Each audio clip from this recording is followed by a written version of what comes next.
Hello, I'm Erica, and today I'm going to be reading I Am Jim Henson. I like this book fine so far. It hasn't started yet. That's what I like about it. Oh good, you're here. What's the fun of a story if you don't have anyone to share it with? Growing up in Mississippi, I used to love to watch birds. I even made my own book, where I'd list each bird I saw and add my own drawings. That bird up there is my favorite. The blackbird. Blackbirds have fun personalities, and I also love their other name, the grackle. Don't you just love funny names like that? My whole life, I loved kooky words. Want to know what else I loved? Laughing. As a kid, this was one of my favorite family jokes. My mom used to play it on my brother and me. Say when? Gee, that's enough. Mom, that's enough, Mom! You didn't say when. At 8 years old, I come here, to the movie theater. Every Saturday, this was my favorite place. For 15 cents, I could get a bag of popcorn and spend the whole day watching cartoons, newsreels, action movies, and comedies. My favorites were the ones with wild clothing and far-off locations, like the Old West or foreign countries. The rest of the week, my friends and I would recreate what we saw in the movies, using homemade props and costumes. Look, the great snake charmer! Look, a star tattoo! With a little imagination, we'd start pretending. There was no limit to what we could create. My grandparents played a big role in my life. I got my middle name, Maury, from my grandfather, who loved to laugh too. But he never laughed at anyone, never made fun of people. As for my grandmother, she was my best audience. When she came over to visit, we'd use paint, glue, and crayons to make the most amazing art projects. She was the one who encouraged me to draw things that made me happy. Monsters with giant mouths and birds with big eyes. Ta-da! I adore it, Jimmy. Now tell me a story about each creature. Those days with my grandmother changed my life. She encouraged me to tell stories. She supported my love of reading. And she was amazing with the needle and thread. She could sew anything. What is that? It's a coat made out of an army blanket. Like it? Gee, I really do. But the most important thing she taught me was that with my imagination, I could do anything. I could be anything, including a performer. One night, during a skit in Cub Scouts, I had one of my friends stand in front of everyone with his hands behind his back. Then I put my own hands in and... What's so funny? I'm being serious here. I could still hear the crowd laughing. I always loved a good performance. Growing up, I listened to shows on the radio, like Green Hornet, The Shadow, and one of my favorite comedians, a ventriloquist named Edgar Bergen. Even though that Edgar Bergen did the voices, I never thought Charlie McCarthy or his other characters was puppets. They were human to me. His work was magic in the real sense. It seemed impossible. That's what magic is. It creates wonder. It creates dreams that inspire. I'd seen their pictures in the newspapers. But here, with each show, an ordinary object came to life. Once upon a time, long, long ago. Funny, nothing ever happens nowadays. Something happened when Edgar spoke through Charlie. The puppeteer wasn't just sharing jokes. He was sharing the best parts of himself. And people were listening. When I was 13, a new technology changed my life. At a friend's house, I saw an invention called television! You have a television! We just got it. Isn't it cool? Can we get a TV? Can we get a TV? Can we get a TV? Can you please stop? Sure. Now, can we get a TV? I wouldn't give up. Soon, my parents gave in. On TV, I found comedians like Sid Caesar, Milton Berle, and Jack Benny. One of my favorites was Ernie Kovacs, who tilted the camera and set so that everything slid sideways. I especially loved variety shows, which had big casts that would sing, dance, and do comedy. And there was Kukla, Fran, and Ollie, a show where puppets made jokes and sang with a human co-star. The way they talked to each other, it was like those puppets were alive. Right away, I knew one thing. I wanted to work in television. At 16 years old, I went looking for a job at all the local TV stations. Sorry, kid. Sorry, kid. Sorry, kid. There has to be another place that'll hire me. They all said no. But like the time I begged my dad for a TV, I never gave up. Soon after, a local station announced it was looking for a puppeteer. I never used a puppet before, but my whole life I loved creating. This was the job I wanted. So how did I get it? The same way you get any dream. Hard work. I went to my high school library, took out books on puppetry, built a few puppets, and went back to the station. Now I am a puppeteer. Will you hire me? They gave me a chance. That was all I needed. Was my first show a success? No, it was canceled. But did I give up? Not a chance. My partner and I continued creating, continued working hard, and eventually we got our own 5 minutes before the Tonight Show. Along the way, we came up with a name for our characters. We called them Muppets, playing around with the word puppet. But really, it was just another fun word, like grackle. By the way, this is Jane. She works on the shows with me. We're gonna get married one day. Wait, we get married? Don't ruin the ending. Our show was called Sam and Friends.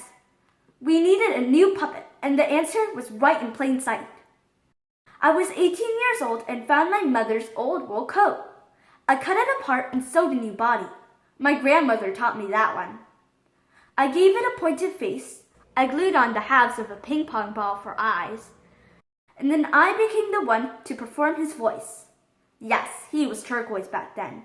He wasn't even a frog, but he did have a name. Kermit. With each show, I kept inventing new characters, dreaming up new ways to make people laugh. On TV, unlike a puppet stage, there were no walls, so we could film our Muppets from far away, or bring them real close for an easy laugh. And while old-fashioned puppets had frozen expressions, our Muppets' faces could move. We could do faces that were funny, angry, or even sad. To make our Muppets seem even more real, we crossed their eyes slightly. This gave them focus. Now, they started to come alive. But do you want to know my real secret? Practice. We would practice over and over in a mirror until it was just right. The only way we could give people a sense of wonder was if we could give each character a life of its own. Let's do it again, fellas. This is Jerry Jewell, who writes for the Muppets, Don Sallin, who helps build the Muppets, and Frank Oz, who will be the voice and performer of Grover, and even Yoda. Who's Yoda? Don't ruin the ending. We did commercials and performed on other shows. But like so much of life, this was all just training for our next adventure. 2 TV producers named Joan Gans Cooney and John Stone were about to give me the opportunity of a lifetime. We want a show that will change the lives of children, especially those whose families don't have a lot of opportunities. We want a show that will help them to learn to read and count. It can be funny, right? They even had a name for it. Sunny day, sweeping the clouds away. On my way to where the air is sweet. Where the air is sweet. Can you tell me how to get to Sesame Street. Since kids loved the Muppets, we built Muppets who could interact directly with the kids. We began with a big yellow bird who was a child himself. That's me, I'm Big Bird. Then we added a grouchy green monster named Oscar. They know who I am. On November 10th, 1969, the first episode aired. It was a smash hit. Every episode, Sesame Street taught the ABCs. C is for cookie, and 1, 2, 3s. That's 4 beautiful bats. It was one of the first shows to have kids of different races playing and learning together. It taught kids how to share, how to take turns, and how to get along. Certainly, with all its zany creatures, it made us laugh. But at its best, with songwriters like Joe Raposo, Sesame Street made us think, especially about what kind of people we wanted to be. Through song, the whole world heard that Green, and all of us, can be anything. Isn't it beautiful to see the world like that? In fact, Kermit's humor never came from making fun of people. It came from bringing us together. By focusing on the good in everyone, my own sense of wonder took over, and my dream of entertaining others came true. The Muppets and I went on new adventures, and got to bring along some favorite old friends. It's the Muppet Show with our very special guest star, Mr. Edgar Bergen. Thank you, and thank you. Oh boy, what a crowd. I don't approve of belly dancers. Why can't they just dance on the floor like everyone else? Waka waka. Good grief, the comedian's a bear. Every week on the Muppet Show, frogs, pigs, bears, and creatures of all kinds reminded the world that despite all the chaos, chaos! Sorry about that, folks. As I was saying, on the Muppet Show and on Sesame Street, I wanted our audience to know that despite all the chaos and despite our differences, there's nothing more fun than being together. From there, I never stopped creating and dreaming.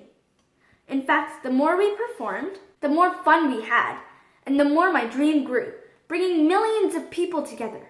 What could possibly be more magical than that?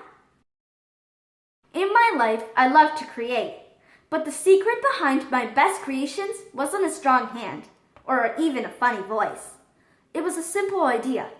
There's good in all of us. Sure, we're all different. Some of us have beards, or no hair, or blue fur, or green flippers, but goodness lies within each of us. That's an idea that should never get old.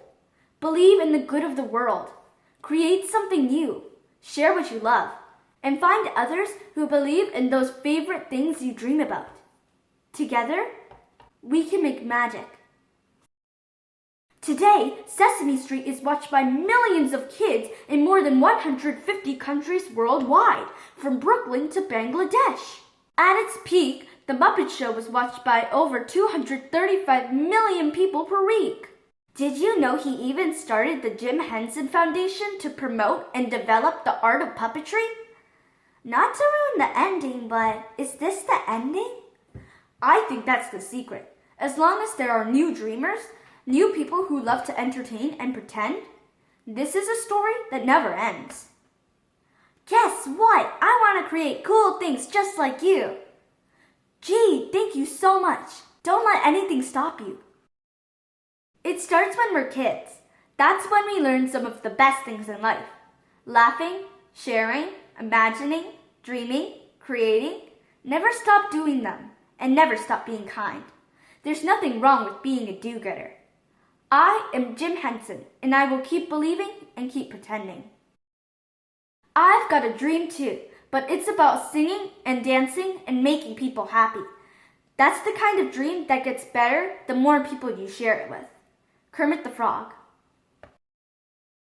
Book over! Go home! Go home! Bye-bye! Thank you for watching our video. Please subscribe to our channel.